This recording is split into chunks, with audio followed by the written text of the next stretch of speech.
আমরা ভাবি এটা আমার, ওটা আমার, সব কিছুই আমার।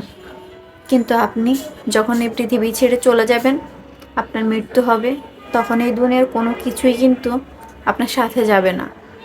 আপনার ব্যাংক ব্যালেন্স আপনার সাথে যাবে না, আপনার বিশাল ইন্ডাস্ট্রি আপনার সাথে যাবে না, আপনার সুন্দর এই প্রাসাদময় বাড়িটিও আপনার সাথে যাবে না, আপনার সবচেয়ে প্রিয় দামি ব্র্যান্ডের গাড়িটিও আপনার সাথে যাবে না, আপনার প্রিয়তম স্ত্রী, আদরের সেই সন্তান, কেউই আপনার সাথে যাবে না।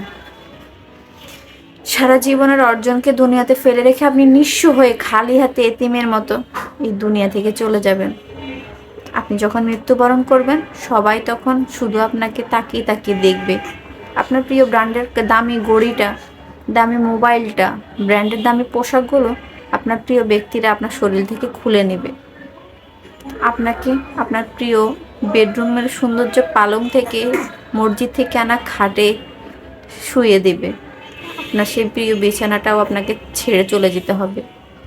এই মুহূর্তে আপনার নামও পরিবর্তন হয়ে গিয়েছে, আপনাকে কেউ আর নাম ধরে ডাকছে না। আপনার নতুন নাম হয়েছে কি?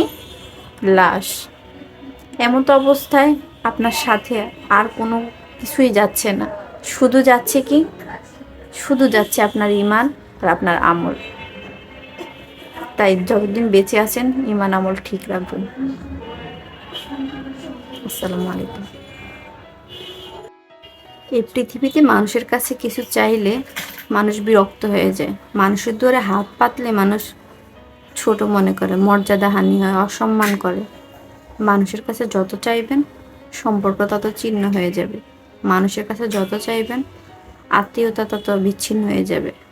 অথচ আল্লাহ পাক যিনি বসে আছেন আমাদেরকে দেওয়ার জন্য, যার কাছে চাইলে তিনি আমাদেরকে খুশি হয়ে দিয়ে দেয়, অথচ আমরা তার কাছে চাই না, চাওয়ার জন্য তিনি বসে আছেন। তাই তো নবীজি রাসূল সাল্লাল্লাহু আলাইহি সাল্লাম বলেছেন, যে আল্লাহর কাছে চাইবে আল্লাহ তাকে দিবে, মানুষের কাছে না বলে সেটা আল্লাহকে বলো, আল্লাহ শুনবে। যা দেওয়ার তা একমাত্র আল্লাহ পাক দিবে, মানুষ কিছুই দিতে পারবে না।